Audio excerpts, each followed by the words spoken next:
Hello everyone, मैं आज आपके साथ Hilsa fish head curry recipe करके दिखाऊंगी। तो इस फिश हेड करी मूंग दाल यानी येलो लेंटिल के साथ करके दिखाऊंगी। अब तो कभी ना कभी रोहू और कातला फिश की फिश हेड करी रेसिपी को ट्राई किया होगा, बट येलो लेंटिल यानी मूंग दाल के साथ भी हिलसा फिश हेड करी बहुत ही टेस्टी और मज़ेदार खाना है। तो इस रेसिपी को आपके साथ शेयर करने से पहले एक छोटी सी रिक्वेस्ट है, अगर मेरी रेसिपी आपको पसंद आएगा तो प्लीज़ मेरे चैनल को सब्सक्राइब कीजिए और वीडियो पे एक लाइक कर दीजिए। तो चलिए अब हिलसा फिश हेड करी की रेसिपी शुरू करती हूँ। इस रेसिपी के लिए 5 छोटे साइज़ की हिलसा फिश की हेड लिया है। फिश हेड को पहले मैरिनेशन कर रही हूँ, इसीलिए 1 टेबलस्पून के करीब नमक डाला है, 1 टेबलस्पून के करीब हल्दी पाउडर भी ऐड किया है। उसके साथ साथ 3 to 4 टेबलस्पून के करीब मस्टर्ड ऑयल भी ऐड कर रही हूँ। और ये 3 चीज़ लेके फिश हेड को मैंने अच्छी तरह से मैरिनेशन कर रही हूँ, क्योंकि इसको अच्छी तरह से फ्राई करके मैंने इस फिश हेड करी रेसिपी को करूँगी। तो देख लीजिए, मैंने मैरिनेशन की प्रोसेस को कंप्लीट किया है और मैरिनेशन करके रखा फिश हेड को एक साइड पे रख दिया है। मैंने इस रेसिपी को जो दूसरी स्टेप है उसको मैं अब करूँगी, इसीलिए गैस ओवन को ऑन किया है और कढ़ाई भी चढ़ा दिया है। कढ़ाई में मैंने अब मूंग दाल को डाल रही हूँ। तो यहाँ पे 300 ग्राम की करीब मूंग दाल लिया है। मूंग दाल को मैंने कुछ टाइम के लिए ड्राई रोस्ट करूँगी। 4 से 5 मिनट तक मीडियम टू हाई फ्लेम पर इसको ड्राई रोस्ट करना होगा। 4 से 5 मिनट तक मीडियम टू हाई फ्लेम पर ड्राई रोस्ट करने के बाद जब एक रोस्टेड वाला दाल की खुशबू निकल जाएगा तब इसको कढ़ाई से निकल दूंगी। तो देख लीजिए, 4 से 5 मिनट तक मैंने इसको फ्राई किया है। बर्तन पे ठंडा पानी के अंदर उस ड्राई रोस्ट वाला दाल को दे रही हूँ।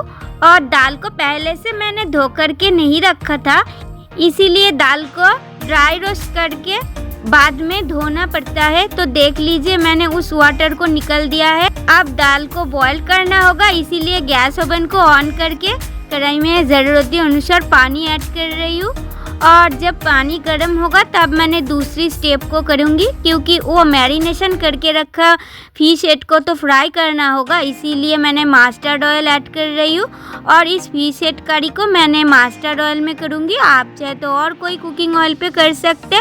ऑयल को अच्छी तरह से हाई फ्लेम पर 1 से 2 मिनट तक गर्म करने के बाद एक एक करके फिश हेड को कढ़ाई में दे रही हूँ।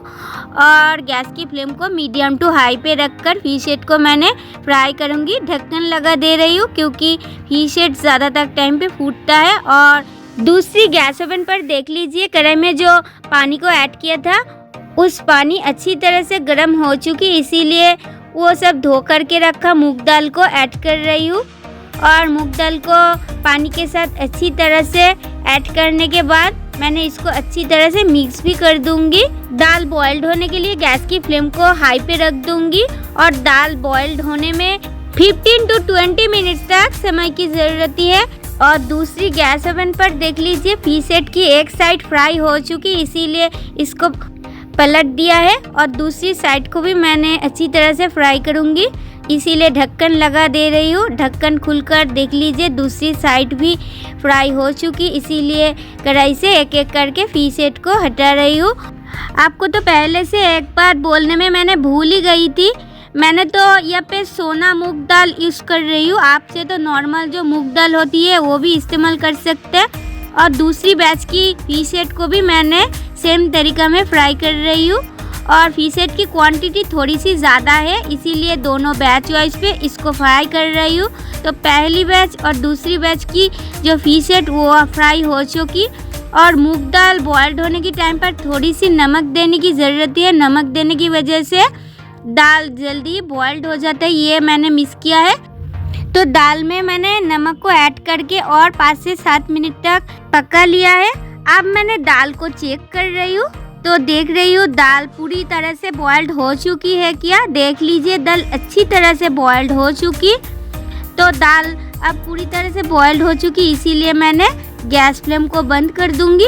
और अब इस रेसिपी की जो फाइनल स्टेप है उसको मैं करूंगी, इसीलिए गैस ओवन को फिर ऑन किया है। और फिश हेड फ्राई होने के बाद जो बचे हुए ऑयल थी उसमें मैंने तड़का के लिए 1 टेबलस्पून की करीब जीरा, 2 हरी इलायची, 1 सूखी लाल मिर्च और कुछ ग्रीन चिली को चॉप करके ऐड किया है। और मैंने उस बॉइल्ड करके रखा दाल को ऐड कर रही हूँ एक एक करके। तो दाल ऐड करने के बाद मैंने और क्या क्या चीज़ को ऐड करूँगी वीडियो को आगे बढ़ने से पता चल जाएगा। तो दाल को मैंने अच्छी तरह से तड़का के साथ मिक्स किया है। तो देख लीजिए, अब मैंने इसमें कुछ मसाला ऐड कर रही हूँ। 1 टेबलस्पून जीरा पाउडर, 1 टेबलस्पून हल्दी powder, Kashmiri red chilli powder 1 tablespoon और spicy red chilli powder 1 tablespoon, सब कुछ 1 टेबलस्पून करके ऐड किया है। तो सब उस मसाला को मैंने तड़का के साथ नहीं मिलाया, दाल के साथ मिक्स कर रही हूँ। ये कुछ यूनिक स्टाइल पे होगा। सब मसाला को दाल के साथ अच्छी तरह से मिक्स करने के बाद ज़रूरत अनुसार पानी को ऐड कर रही हूँ। फिश हेड के साथ दाल रेसिपी को मैंने ज़्यादा मोटी भी नहीं रखूँगी और ज़्यादा पतला भी नहीं रखूँगी, ये आपकी मर्ज़ी। तो दाल को सब कुछ के साथ अच्छी तरह से मिक्स किया है। अब मैंने दूसरी और एक काम को कर रही हूँ। उस फ्राई करके रखा हिलसा फिश हेड को मैंने तोड़ रही हूँ। तो इस काम करना इस रेसिपी के लिए बहुत ही इम्पोर्टेंट है। फिश हेड को पूरा ही मैंने दाल पे डाल दूँगी तो उसी स्वाद आपको नहीं मिलेगा, इसीलिए इसको इसी तरीका में तोड़ के दाल पे ऐड करना होगा। तो देख लीजिए, मैंने फिश हेड को दाल पे ऐड किया है और दाल पे उबाल आने के बाद ही इसको ऐड करना होगा। और नमक की स्वाद को एडजस्ट करने के लिए मैंने 1 टेबलस्पून की करीब चीनी ऐड किया है। ये आपकी मर्ज़ी, आप चाहे तो इसको स्किप भी कर सकते हैं। चीनी के साथ साथ 1 टेबलस्पून की करीब गरम मसाला, 1 टेबलस्पून की करीब घी भी ऐड कर रही हूँ। और सब कुछ मैंने अब अच्छी तरह से मिक्स भी कर दूँगी। और गैस की फ्लेम को मीडियम टू हाई पे रख के मैंने ये काम को कर रही हूँ।